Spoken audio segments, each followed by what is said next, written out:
চলো আজকে এসেছিলাম আমরা সিল্লা ইকো পার্ক। তো এটাকে কিন্তু নতুন ভাবে ডেকোরেশন করেছে। তো কি আছে চলো তোমাদের সাথে সবটাই শেয়ার করব। আর আজকে এসেছিলাম আমি আর আমার মা। এই পার্কের টিকিট মাত্র 20 টাকা করে। তারপরে আমি আর আমার মা চলে আসে। আর আজকের সম্পূর্ণ ভিডিওগুলো কিন্তু আমার মাই রেকর্ড করে দিয়েছে।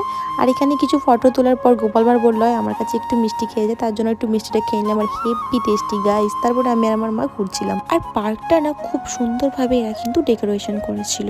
আর এই ল্যাবটাতে আমার অনেক দিন ধরে কিন্তু ইচ্ছে ছিল আসার পিক তোলার জন্য, বাট আমার সময়ই হচ্ছিল না। তারপরে আমি আমার মায়েরও কিছু ছবি আর ভিডিও নিচ্ছিলাম এখানে। আর চলো চেষ্টা করব তোমাদের পুরো পার্কটা ডিটেলিং এ ভিডিও শেয়ার করার। আর আজকে আমার ক্যামেরাম্যান ছিল আমার মা, ক্যামেরা ওম্যান সরি।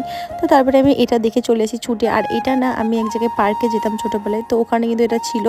আর অনেকটা ওইদিকে ঘুরে ঘুরে যেতে হতো বলে আমি ঝোপের মাঝখান দিয়ে বেরিয়ে পড়লাম। পার্কে আসবো আর দোলনায় চাপবো না, এটা তো হতেই পারে না। তো মাকে বললাম আমি একটু দোলনায় চড়ছি, তুমি একটু ভিডিও করে দাও আমার। তারপরে এটা কি জিনিস আমি জানি না, এটা কিন্তু আমি ফার্স্ট টাইমই দেখলাম পার্কে, অন্য কোনো পার্কে কিন্তু দেখিনি। সিলা পার্কে কিন্তু প্রথমবার দেখলাম এটা। তারপরে এখানে একটা বসার জায়গা আছে, তো ওখানে কিন্তু ভালো ছবি ওঠে। তো তার জন্য মাকে বললাম এখানে কিছু পিকচার তুমি আমাকে ক্লিক করে দাও। আর এই যে বাটারফ্লাইটা আছে না, এটা সবাই কিন্তু ওখানে যে ছবি তুলে কিন্তু স্ট্যাটাস লাগাচ্ছিল।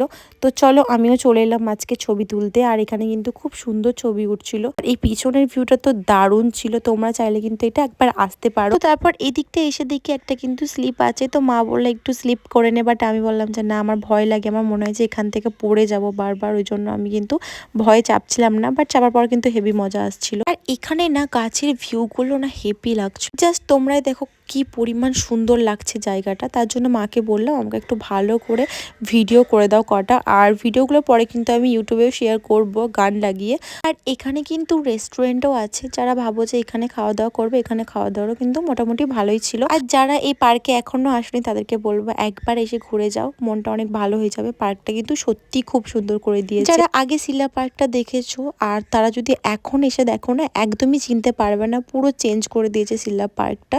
তো আজকের মধ্যে আমার ভিডিওটা আমি এখানে এন্ড করছি, টাটা।